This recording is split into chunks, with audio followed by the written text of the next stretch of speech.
Hi everyone, मैं आज की वीडियो में आपको वेलकम करता हूं, जिसमें हम कॉल बाय रेफरेंस और कॉल बाय वैल्यू के बीच के डिफरेंस को समझेंगे।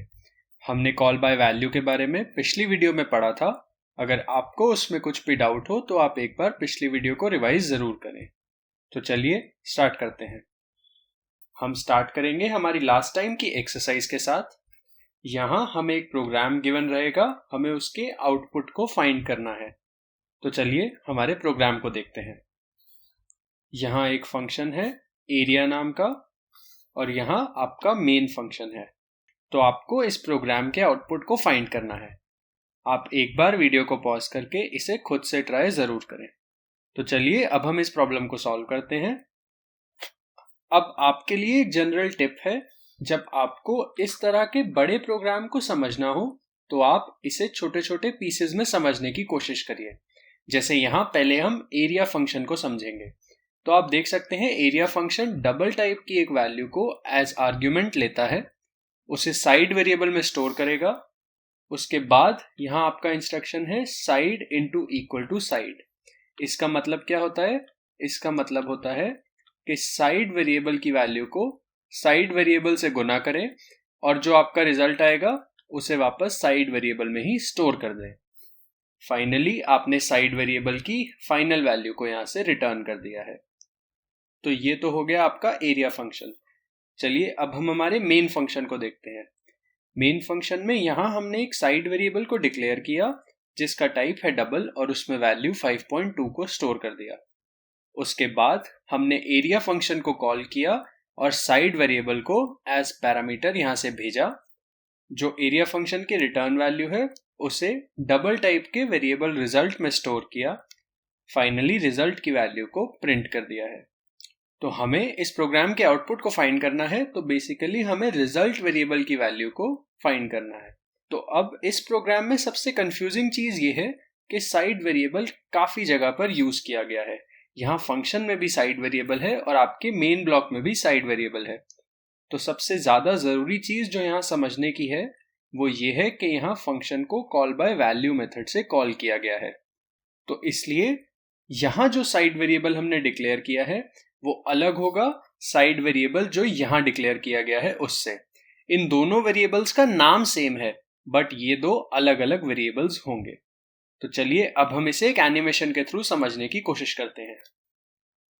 हम स्टेप बाय स्टेप हमारे प्रोग्राम को समझने की कोशिश करेंगे। सबसे पहले यहाँ हमने डबल टाइप के एक वेरिएबल साइड को डिक्लेयर किया और उसमें वैल्यू 5.2 को स्टोर कर दिया।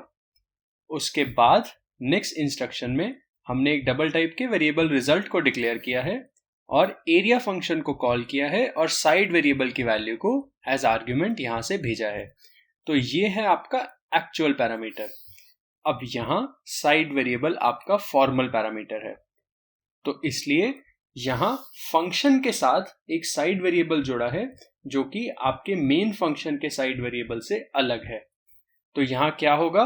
यहाँ हमने कॉल बाय वैल्यू मेथड का यूज किया है, इसलिए आपके एक्चुअल पैरामीटर की वैल्यू को आपके फॉर्मल पैरामीटर की वैल्यू में कॉपी कर दिया जाएगा। तो यहाँ 5.2 वैल्यू को यहाँ साइड वेरिएबल में कॉपी कर दिया जाएगा।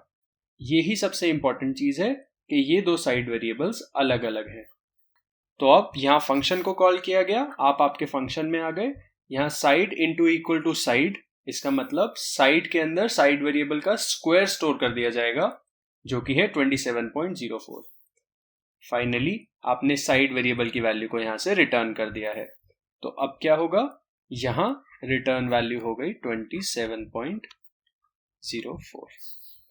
तो अब आप आपके फंक्शन से बाहर आ जाएंगे, तो इसलिए अब ये वाला साइड वेरिएबल गायब हो जाएगा और आपके रिजल्ट वेरिएबल में वैल्यू 27.04 आ गई। आपका फंक्शन खत्म हो गया, तो ये वाला साइड वेरिएबल भी खत्म हो गया। उसके बाद आपने रिजल्ट वेरिएबल की वैल्यू को प्रिंट किया है, तो आपके आउटपुट में 27.04 आ गया। यही आपका छोटा सा प्रोग्राम है। अगर आपको इस प्रोग्राम में कुछ भी डाउट हो तो आप एक बार वीडियो को पॉज करके इसे खुद से समझने की कोशिश जरूर करें। अगर आपको कॉल बाय वैल्यू में कुछ भी कंफ्यूजन होगा तो आपको कॉल बाय रेफरेंस समझने में काफी परेशानी होगी। तो इसलिए एक बार कॉल बाय वैल्यू को अच्छे से समझने की कोशिश करें। तो चलिए एक बार कॉल बाय वैल्यू को जल्दी से रिवाइज कर लेते हैं। When we call a function by value method, the value of actual parameters is copied into the formal parameters. Actual parameter की जो वैल्यू होती है उसे formal parameter के अंदर कॉपी कर दिया जाता है। Thus, the function creates its own copy of the argument values. इसलिए यहाँ हमारे जो वेरिएबल हैं वो अलग है। फॉर्मल पैरामीटर एक्चुअल पैरामीटर की एक कॉपी है, बट ये दोनों अलग अलग वेरिएबल है। And any change in the formal parameters is not reflected back to the actual parameters. तो अगर आप फॉर्मल पैरामीटर की वैल्यू को बदल भी देंगे, उससे आपके एक्चुअल पैरामीटर की वैल्यू नहीं बदलेगी, क्योंकि ये दोनों अलग अलग वेरिएबल्स हैं। तो ये था आपका कॉल बाय वैल्यू। तो चलिए अब हम कॉल बाय रेफरेंस को समझने की कोशिश करेंगे। उसके लिए पहले हमें रेफरेंस के बारे में समझना जरूरी है कि रेफरेंस C++ में क्या होता है। A reference is an alias or a second name for a predefined variable. इसका मतलब अगर आप एक ही वेरिएबल को दूसरा नाम दे दें तो उसे हम रेफरेंस कहते हैं। तो ये कुछ कुछ आपके निकनेम के जैसा ही है। जैसे मान लीजिए किसी का नाम अगर प्रेमचंद हो तो उसे हो सकता है घर पर प्रेम बुलाते हो। ये सिर्फ एक एग्जाम्पल है। तो यहाँ प्रेम उसका निकनेम है, तो वो उसका एलियास है, अ सेकेंड नेम। हमने एक ही इंसान को दो नाम दे दिए। सिमिलरली आप एक वेरिएबल को भी दो नाम दे सकते हैं, तो जो दूसरा नाम है वो उसका रेफरेंस है। हम इसे एक एग्जाम्पल के थ्रू समझने की कोशिश करते हैं। मान लीजिए यहां आपने एक इंटीजर वेरिएबल x को डिक्लेयर किया और उसमें वैल्यू 2 को स्टोर कर दिया। उसके बाद आपने लिखा है इंट $y = x। तो आप चेक कर सकते हैं आपके कीबोर्ड में हो सकता है ये $7 नंबर के साथ हो। तो इस स्टेटमेंट का मतलब क्या है? यहां हमने x वेरिएबल को एक और नाम दे दिया, जैसे कि मैंने यहां दिखाया है। x वेरिएबल को हमने नाम y भी दे दिया है, तो इसलिए y is a reference to x। अब अगर मैं y वेरिएबल की वैल्यू बदलता हूं, y = y + 2, तो यहां पर y की वैल्यू 4 हो गई। अब अगर मैं x को प्रिंट करूं तो वैल्यू 4 ही प्रिंट होगी, क्योंकि x और y सेम वेरिएबल के ही नाम है। तो अगर मैंने y को बदला तो x की वैल्यू भी बदल गई। तो इसी को हम रेफरेंस कहते हैं। आपने एक ही वेरिएबल को दो नाम दे दिए। तो अगर आपको रेफरेंस का कॉन्सेप्ट समझ आ गया हो, अब हम कॉल बाय रेफरेंस को समझने की कोशिश करेंगे। When we call a function by reference method, the formal parameters become references to the actual parameters. जब आप एक फंक्शन को कॉल बाय रेफरेंस से कॉल करते हैं तो आपके फॉर्मल पैरामीटर एक्चुअल पैरामीटर के रेफरेंस बन जाते हैं। इसका मतलब आपके फॉर्मल पैरामीटर सेम वेरिएबल को ही रेफर करते हैं जो आपके एक्चुअल पैरामीटर्स होते हैं। ये दोनों सेम वेरिएबल ही होंगे, बट ये अलग अलग नाम होंगे। तो इसका एक एग्जाम्पल देखते हैं कि हम कॉल बाय रेफरेंस लिखते कैसे हैं। तो यहां मैंने एक फंक्शन नाम के फंक्शन को लिखा है जिसको एक इंटीजर टाइप का पैरामीटर पैरम मिलता है। तो आप देखेंगे मैंने यहाँ एम्परसेंड साइन लिखा है। इसका मतलब यहां मैं कॉल बाय रेफरेंस का इस्तेमाल कर रहा हूं। तो अब मैं इस फंक्शन को कॉल कैसे करूंगा? आप देख सकते हैं मैंने एक इंटीजर वेरिएबल var को डिक्लेयर किया और उसमें वैल्यू 10 को स्टोर किया। उसके बाद यहां मैंने फंक्शन को कॉल किया। तो ये सेम ही है जैसे आप नॉर्मली फंक्शंस को कॉल करते हैं। यहां पर बस फर्क क्या है? फर्क ये है कि पैरम आपके var वेरिएबल का रेफरेंस बन जाएगा। कॉल बाय वैल्यू में हमने देखा था कि पैरम और var दो अलग अलग वेरिएबल होते थे। var वेरिएबल की वैल्यू को कॉपी कर दिया जाता था पैरम वेरिएबल में, बट यहां हमने कॉल बाय रेफरेंस मेथड का यूज किया है, तो इसलिए पैरम आपके var वेरिएबल का ही एक दूसरा नाम है। ये दोनों सेम वेरिएबल ही होंगे। तो चलिए इसका छोटा सा एग्जाम्पल देखते हैं और इसे समझने की कोशिश करते हैं। यहाँ आपको एक प्रोग्राम गिवन रहेगा, हम उसके आउटपुट को फाइंड करने की कोशिश करेंगे। तो इस प्रोग्राम में हमने एक फंक्शन स्वैप को डिक्लेयर किया। ये फंक्शन दो आर्ग्यूमेंट को लेता है a और b, और ये दोनों रेफरेंस मेथड से लिए गए हैं। यहाँ पर एम्परसेंड साइन लिखा गया है। इस फंक्शन में है क्या? इस फंक्शन में हमने एक टेम्प वेरिएबल को डिक्लेयर किया, उसमें वैल्यू a को स्टोर किया, उसके बाद a के अंदर वैल्यू b को स्टोर कर दिया और b के अंदर टेम्प वेरिएबल की वैल्यू को स्टोर कर दिया। तो ये आपका छोटा सा फंक्शन है, आप देखेंगे इसका टाइप वॉइड है, तो इसलिए यहाँ रिटर्न स्टेटमेंट लिखना जरूरी नहीं है। आप लिखेंगे तो भी कुछ फर्क नहीं पड़ेगा, पर आप नहीं लिखेंगे तो भी आपको एरर नहीं आएगा। उसके बाद यहाँ मेन फंक्शन है, आप देखेंगे मेन फंक्शन को भी मैंने वॉइड टाइप से लिखा है।